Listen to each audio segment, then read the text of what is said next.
First, narrative text is a type of text that tells a story to entertain. Okay, remember, it is story to entertain readers or listeners, although it can also teach a moral lessons. From Malikudang's story, what moral lessons that you can take from the story? You cannot. Yes, we have to respect our parents, our mom, our father, right? So, Miss, how can we write a narrative text? How can we make a narrative text? We have to look at the generic structure. Okay.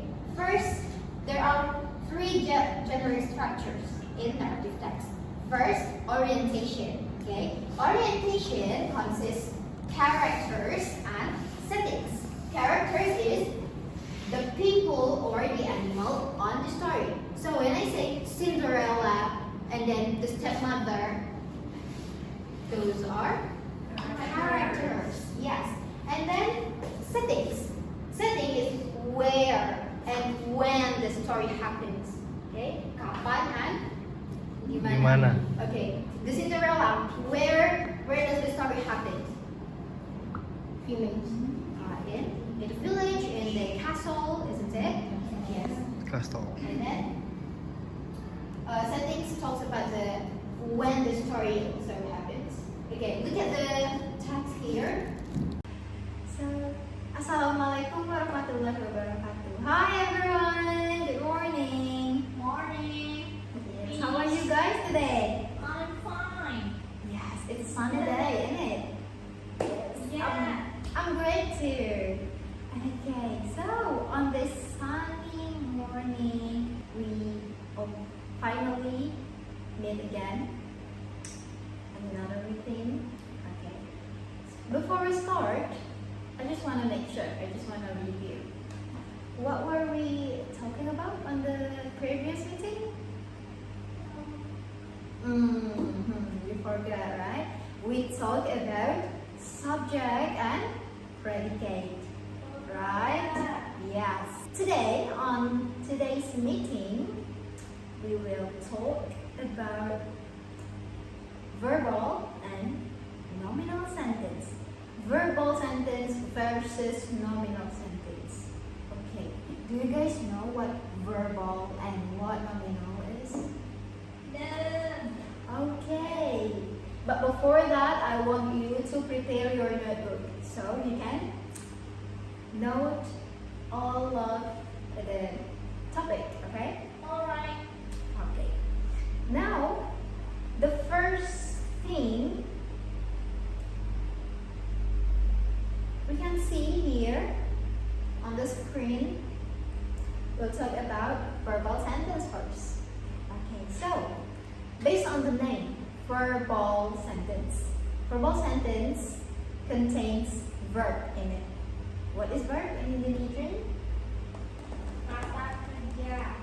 Are you sure? Yeah. Yes, good job. Verb is kata kerja, which means in that sentence we show an action. That sentence contains an action. That's why in this sentence we have to put verb in it. For example, verb run. What is run? Berlari. And then eat. Makan. Right? That is, those are verb. Okay. Verb or specifically action verb have two types. Okay. The first one is physical verb, and then the second one, mental verb. What's the difference between physical and mental? The physical verb is something that we can do with our body. Our body moves when we do that. For example, like run. We move our body, right? And then eat. We move our body. And then what else? right, we move our body. We use our hands to move to right. And then walk. What part of our body that moves when we walk? Feet, right? Yes. And then what else? Nindi, can you please give me another example of physical verbs? The verb is when we running. Yes, run, as I said before, right? And then what else? Can you please give me something that you can do with your body?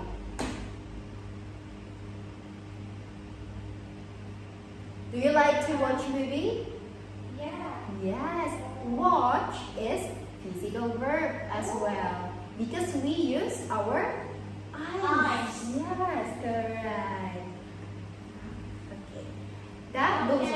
Okay, those are physical verbs, and then we move to mental verbs. Mental verb is something that we do with our body, but on our mind. On our mind, on our heart. So we don't move our body to do it. For example, like think. We do it on our mind, right? Think. And then feel on our heart. We do it on our heart. We don't need to move our body to do that. And then what about understand? Do you think understand is a mental verb? I think it's yes. Yes, correct. Good job. That means you understand, yeah? Okay. Understand is mental verb because we process all of our understandable on our mind. Okay. So, when we want to make a verbal sentence, of course we have to put verb. But how can we make a sentence? So, as we learned before, in a sentence we have to use subject and predicate, right? So the first thing to do is you have to put subject, the first one, in the front. For example, what do you want to use? Subject. I, for example. I. Yes, I. And then, what verb do you want to use? Eat. Eat, okay. I eat. And then, for the object, you have to put object. Because if you just only put subject and then the verb without the object, I eat. It's incomplete. Yeah, so I eat, better to add object. For example, maybe I eat pizza. Okay, there is subject, a verb, and then the object. Okay, I eat pizza. And then, please, can someone give me another example? Verbal sentence, please. Verbal sentence. Yes? Verbal sentence is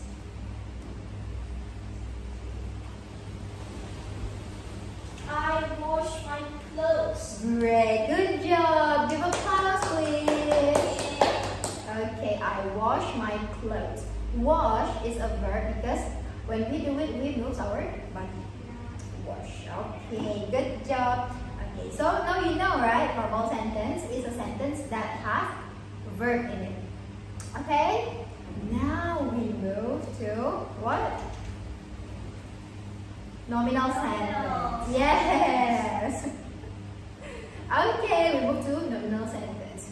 While verbal sentence is something that we can do with our body, while nominal sentence, no, we cannot do with our body in nominal sentence because nominal sentence doesn't have verb in it, doesn't express an action. But nominal sentence describe identity, describes information, so we don't need to put a verb in it, okay? Okay.